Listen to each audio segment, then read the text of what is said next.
வணக்கம். எல்லாரும் எப்படி இருக்கீங்க? நல்லா இருக்கீங்களா? இன்னைக்கு திண்டுக்கல் தலப்பாக்கட்டு சிக்கன் பிரியாணி செய்ய போகிறேங்க. வாங்க எப்படி செய்யலான்னு பார்க்கலாம். 100 கிராம் இஞ்சி எடுத்திருக்கேன். நல்லா சீவி க்ளீன் பண்ணி வச்சுருக்கேங்க. அதில் பாதி போட்டுக்கலாம் இப்போது. 100 கிராம் பூண்டு எடுத்திருக்கேன். அதில் வந்து பாதி போட்டுக்கலாம்.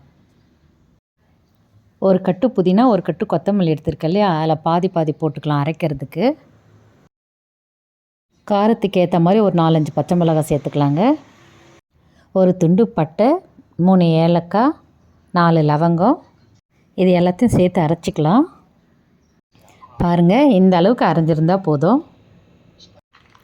திண்டுக்கல் தலப்பாக்கட்டு பிரியாணிக்கு அரைச்சி தாங்க போடுவாங்க. அந்த மாதிரி செஞ்சால் தான் ரொம்ப நல்லாயிருக்கும். இப்போ அரிசி ஊற வச்சிடலாங்க. 1 கிலோ அரிசி எடுத்திருக்கேன் நான். அரிசி ஊற வைக்கிறதுக்கு முன்னாடி கழுவி ஊற வைங்க. ஊற வச்சதுக்கப்புறம் கழுவுனிங்கன்னா அரிசிலாம் உடஞ்சிருங்க. பாத்திரம் நல்லா சூடாகிடுச்சு. இப்போ எண்ணெய் ஊற்றிக்கலாம். 1 கிலோ அரிசிக்கு நம்ம 1/4 கிலோ எண்ணெய் ஊற்றுவோம் இல்லைங்களா. திண்டுக்கல் தலப்பாக்கட்டு பிரியாணிக்கு 150 கிராம் எண்ணெய் ஊற்றிக்கலாம். 100 கிராம் நெய் ஊற்றிக்கலாங்க. எப்போவுமே நான் பிரியாணியாக இருந்தாலும் சரி, ஸ்வீட்டாக இருந்தாலும் சரிங்க, ஜிஆர்பி நெய் தான் எடுப்பேன். அது ரொம்ப நல்லாயிருக்கும். 2 துண்டு பட்டை, 4 லவங்கம், 4 ஏலக்காய், அன்னாச்சி பூ 2, மராட்டி மொக்கு 2, கல்பாசி தேவையான அளவுக்கு. இது எல்லாத்தையும் எண்ணெயில் போட்டுக்கலாங்க. 400 கிராம் வெங்காயம் கட் பண்ணி வச்சுருக்கேன், அதை சேர்த்துக்கலாம். திண்டுக்கல் தலப்பாக்கட்டு பிரியாணிக்கு நான் வந்து தக்காளி சேர்க்க மாட்டேங்க. எலுமிச்சம்பழம், தயிர் சேர்க்குறோம் இல்லைங்களா, அதுவே போதும். வெங்காயம் நல்லா பொன்னிறமாக வதங்கணுங்க. அப்போ தான் நல்லாயிருக்கும். அந்த மாதிரி வதக்கி போடுறதுனால ரொம்ப நேரத்துக்கு இருக்குங்க, கெடாமல் இருக்கும். வெங்காயம் வதங்கிறதுக்கு தாங்க ரொம்ப லேட் ஆகும்.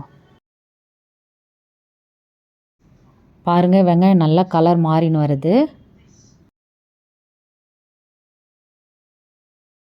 இன்னும் கொஞ்சம் நேரம் வதங்கட்டங்க.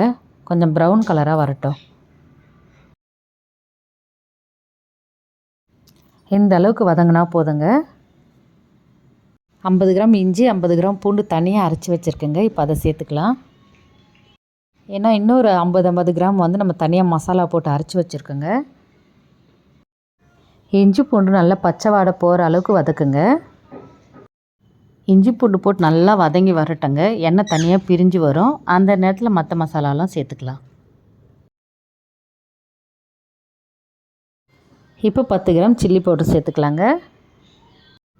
சில்லி பவுடர் நல்லா வதங்கட்டுங்க. வதங்கினதுக்கப்புறம் நம்ம ஏற்கனவே அரைச்சி வச்சுருக்கீங்களா மசாலா, அதையும் சேர்த்துக்கலாம்.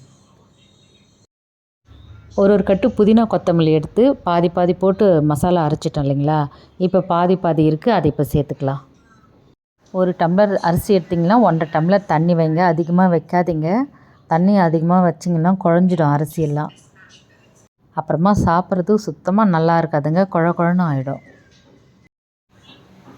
இப்போ அரைச்சி வச்ச மசாலாவை சேர்த்துக்கலாங்க. மசாலாவெல்லாம் போட்டதுக்கப்புறம் அடிக்கு பிடிக்காத அளவுக்கு நல்லா கிளறி விடுங்க.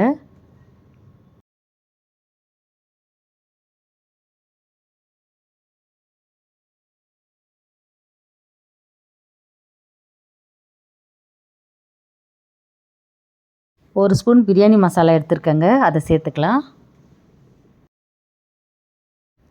பிரியாணி மசாலா எப்படி அரைக்கணும்னு நான் உங்களுக்கு வீடியோ போடுறேங்க. பிரியாணி மசாலா அரைச்சி போடுறப்போ தாங்க அந்த ப்ரௌன் கலர் வரும். திண்டுக்கல் தலப்பாக்கட்டு பிரியாணிக்கு அந்த ப்ரௌன் கலர் வந்தால் தாங்க நல்லாயிருக்கும். 1 கிலோ அரிசி எடுத்திருக்கேன். 200 கிராம் தயிர் சேர்த்துக்கலாங்க. பிரியாணினா கண்டிப்பாக தயிர் சேர்க்கணுங்க. நம்ம வந்து இந்த தலப்பாக்கட்டு பிரியாணிக்கு தக்காளி சேர்க்கல, அதனால் கண்டிப்பாக லெமனும் தயிரும் சேர்த்துக்கோங்க.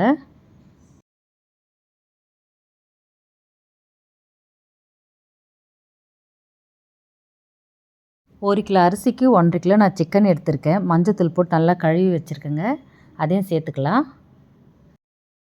அரிசியை விட கறி கொஞ்சம் அதிகமாக சேர்த்துக்குங்க, அப்போ தான் டேஸ்ட்டு ரொம்ப நல்லாயிருக்கும். கறி போட்டதுக்கப்புறம் நல்லா கிளறி விடுங்க, இல்லைன்னா அடி பிடிச்சிரும். நம்ம எந்த பாத்திரத்தில் அரிசி எடுக்கிறோமோ அதே பாத்திரத்தில் தாங்க தண்ணி ஊற்றணும், மறந்துடாதீங்க. கொஞ்சம் அதிகமாக ஆகிட்டாலும் குழ குழன்னு ஆகிடும் சாதம்லாம். தண்ணி வந்து 1க்கு 1.5 வீதத்தில் ஊற்றுங்க. சிக்கன் ஒரு 10 நிமிஷம் அப்படியே மசாலாவிலே வேகட்டுங்க. சிக்கன் மசாலா எல்லாம் கலந்து எப்படி இருக்குது பாருங்கள் இந்த கிரேவி. இப்போ எலுமிச்சம்பழம் பிழிஞ்சு விட்டுக்கலாம். பாதி தான் எடுத்திருக்கேன், ஏன்னா நல்லா சாறு இருக்குது இந்த பழத்தில். நல்லா பாதி பழம் மட்டும் ஊற்றிக்கலாம். பிரியாணிக்கு எப்பயுமே எலுமிச்சம்பழம் தயிர் சேர்க்கணுங்க. ஏன்னா உப்பு காரம் புளிப்பு இருந்தால் தாங்க ரொம்ப நல்லாயிருக்கும். பிரியாணிக்கு தேவையான அளவுக்கு உப்பு சேர்த்துக்கலாங்க. ஃபஸ்ட்லேயே உப்பு கம்மியாக போடுங்க, பத்தலைன்னா ஒன்றா சேர்த்துக்கலாம். உப்பு போட்டு நல்லா கிளறி விடுங்க.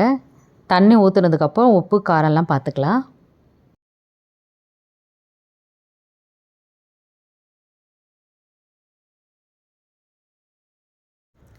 இந்த பாத்திரத்தில் தாங்க நான் அரிசி எடுத்தேன். இதே பாத்திரத்துலேயே தண்ணி ஊற்றிக்கலாம். 1க்கு 1.5 தண்ணி ஊற்றிக்கலாம். சில பேர் கேட்குறாங்கங்க, 1க்கு 1.5 வச்சா பற்ற மாட்டுது, 2 வச்சா தானுங்க சரியாக இருக்கும்னு கேட்குறாங்க. ஆனால் 2 வச்சிங்கன்னா அதிகமாகிடும் தண்ணி. அரிசி போட்டு ஒரு 5 நிமிஷம் நல்லா வேகமாக எரியட்டுங்க அடுப்பு. அதுக்கப்புறம் சாப்பாடு நல்லா கிளறி விட்டுட்டு மெதுவாக வச்சுக்கோங்க. பிரியாணி ஒரு 10 நிமிஷம் அப்படியே சிம்மிலே வேகட்டுங்க. இந்த சிம்மிலே வெந்ததுக்கப்புறம் டம் போடுங்க, உங்களுக்கு கரெக்டாக வரும். தண்ணி நல்லா கொதிச்சிடுச்சு. இப்போ நம்ம அரிசியை சேர்த்துக்கலாம். அரிசியில் இருக்கிற தண்ணி நல்லா வடிச்சிட்டு சேருங்க. தண்ணியோடு அப்படியே சேர்த்துட்டிங்கன்னா சாதம் குழஞ்சிருங்க. அதனால தாங்க சொல்கிறேன், தண்ணி நல்லா வடிச்சிட்டு சேருங்க. இப்போ அரிசியை சேர்த்துக்கலாங்க. அரிசி அப்படியே கொட்டாதீங்க, மேலெல்லாம் தெரிச்சிடும். இதே மாதிரி கொஞ்சம் கொஞ்சமாக அள்ளி போட்டுக்குங்க. அரிசியெல்லாம் போட்டாச்சு. அரிசி போட்டதுக்கப்புறம் மெதுவாக கிளறி விடுங்க. நல்லா கிளறி விட்டுட்டு உப்பு காரெல்லாம் பார்த்துக்குங்க. ஏன்னா டம் போட்டதுக்கப்புறம் நம்ம உப்புலாம் போட்டோம்னா அது சரியாக இருக்காதுங்க. உப்பு காரெல்லாம் கரெக்டாக இருக்குது. இப்போ ஒரு தட்டு போட்டு மூடிடலாம். ஒரு 5 நிமிஷம் வேகமாக வச்சுக்கோங்க அடுப்பை. இப்போ தட்டை எடுத்து பார்க்கலாம் வாங்க. பாருங்கள், இந்த ஸ்டேஜ் பாருங்கள், இது தான் கரெக்டான ஸ்டேஜு. இந்த மாதிரி தண்ணி மேலே நிற்கணுங்க. இந்த மாதிரி இருக்கிறப்ப தான் நம்ம டம் போடணும். இப்போ கிளறி விட்டுட்டு டம் போட்டுடலாம். இப்போ கரெக்டாக இருக்குங்க. இப்போ டம் போட்டுடலாம். டம் போட்டதுக்கப்புறம் ரொம்ப சிம்மில் வச்சிடணுங்க அடுப்பை. ஒரு 20 நிமிஷம் அப்படியே டம் போட்டு வச்சிங்கன்னா சாதம் கரெக்டாக இருக்கும். டம் எடுத்துடலாங்க.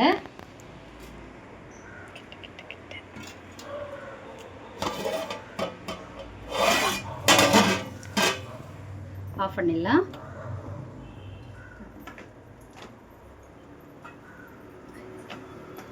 எப்படி இருக்கு பார்க்கலாம்.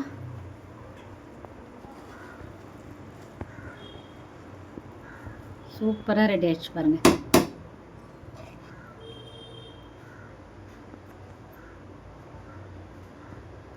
கரெக்டாக இருக்குது. வரல.